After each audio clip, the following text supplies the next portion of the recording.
Ora viva, meus amigos, sejam todos bem-vindos ao Espaço Mwangolé na Camões TV. Nós estamos na segunda temporada e eu quero agradecer do fundo do meu coração por estarem aí a apoiar-nos no nosso projeto e apoiar a Camões TV. Por favor, continuem a fazer isso, consultando as nossas páginas nas redes sociais e também na nossa web. Hoje teremos uma conversa muito importante, vamos falar sobre a saúde mental. Vamos falar com o jovem Zamour Johnson. Teremos nosso momento musical e, claro, o top mais quente dessa televisão, o top Espaço Mwangolé na Camões TV, com muita música que você não pode perder. Meus amigos, vamos à conversa com Zamour Johnson e não sai daí, porque eu conto com vocês na fila da frente do Espaço Mwangolé. Vamos a isso.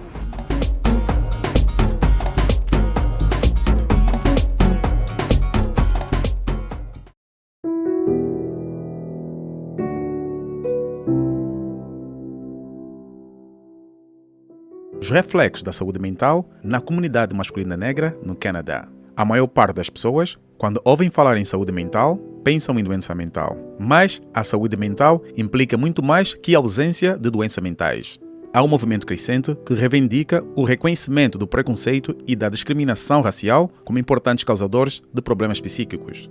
Por este motivo, o Espaço Mwangolé foi o encontro do jovem Zamour Johnson, um dos mentores do projeto EP28, que se foca no impacto do racismo na saúde mental dos homens negros no Canadá através da arte. Hi, my name is Zamour Johnson. I am a director, videographer, and editor based out of Toronto. Originally born in England, background is Jamaican, and I've been living in Toronto for the last 3 years. I held an event called Elevate, along with two of my other partners, Chris and Bernice. And basically it was an art gallery where we had commissioned different artists from all over Toronto that came from the African diaspora, whether they're from Africa, the Caribbean, wherever. And we wanted them to showcase to the world what mental health looked like to them in the Black community through their choice of medium in art. So it could have been photography, videos, paintings, and yeah, we had a lot of people show up. It was a great event, and people got to have an open conversation about mental health as well, which was awesome. I think in the past couple of years, mental health has become a bigger topic. But I don't believe it's been something that's been a huge topic in minority communities. So for me, I had someone very close to me that passed away. They unfortunately took their own life, and this was someone that was very close to me. So as a result, it made me think, how many other people do I know that might be going through something very similar? And it made me focus more on the conversation around mental health, which is why I created the event. I think the reason why mental health isn't talked about in the Black community is because it's a generational thing. I think growing up, we never really saw examples from our parents or even our parents' friends who talked openly about mental health. Not to say that there isn't, but I don't believe that's the case for a large majority of us.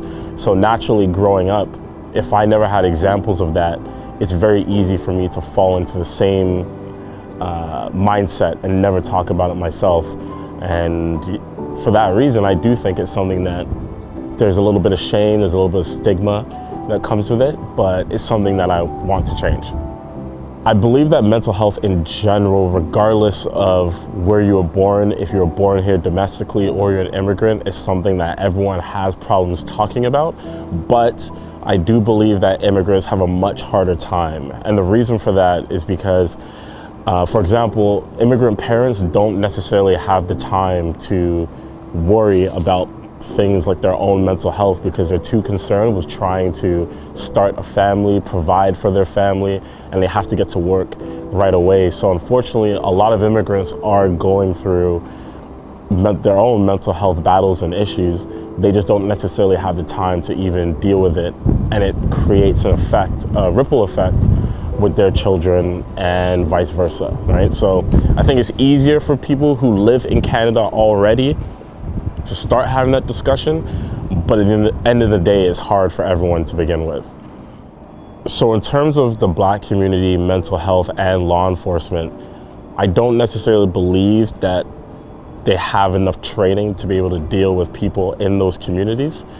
The reason for that is because I just don't believe the priorities are in the right place. It doesn't mean that I think there are people within law enforcement that don't want to help, but at the end of the day, most of the money is not going to those fields. So every day we see new cases of Black people, minorities, and people who are suffering from mental health not receiving proper treatment and engagements from law enforcement.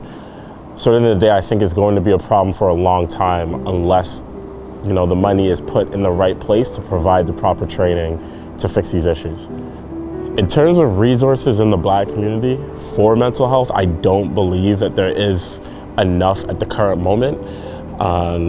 Typically, anytime anyone talks about mental health, they're usually only talking about one particular community, and anyone who's a minority gets left to the side, right? So yes, I do believe there are things we need to do internally within the Black community to address these issues first. But in terms of getting help from outside sources, I don't believe that there are enough resources because they don't necessarily think about us in the long run of things. The reason why I think the term mental health is associated with either one community like the Caucasian community versus the Black community, it has a lot to do with how we've been portrayed in media since, as early as the 80s and 70s. We were going through a lot of our own struggles, but it was never really seen by the masses. So people just assume that it's something that we don't go through. And then within our own community, you tell someone that you're going through something, they're gonna look at you and assume that you're crazy, right? Or they're quicker to say you're crazy versus are you okay? Is there something going on, right? And it's something that I'm trying and I would like to change over the future, because regardless of your skin color, mental health doesn't care. It affects everyone, right? It doesn't care what your background is, where you're from, what your sexual orientation is. If you're suffering mentally, it's going to affect you regardless of any of your backgrounds. I think it's very important to have public figures talk about mental health, especially ones that look like you, because it allows the younger generation to see that this is something that everyone goes through, right? I think when we look at celebrities in society, we forget sometimes that they're actually still human beings. So we've had professional athletes that have come out and said, hey, sometimes I suffer from really bad anxiety. And more often than not, I think myself as a regular person, it's easy for me to look at a famous person and just assume, what do you have to worry about? Because you have all this money, all this success, it's fame and success. But the reality is, those things bring their own problems as well that I'll never get to experience. And them having the courage to talk about it openly lets other people know that they can talk about it too, and it's not the end of the world.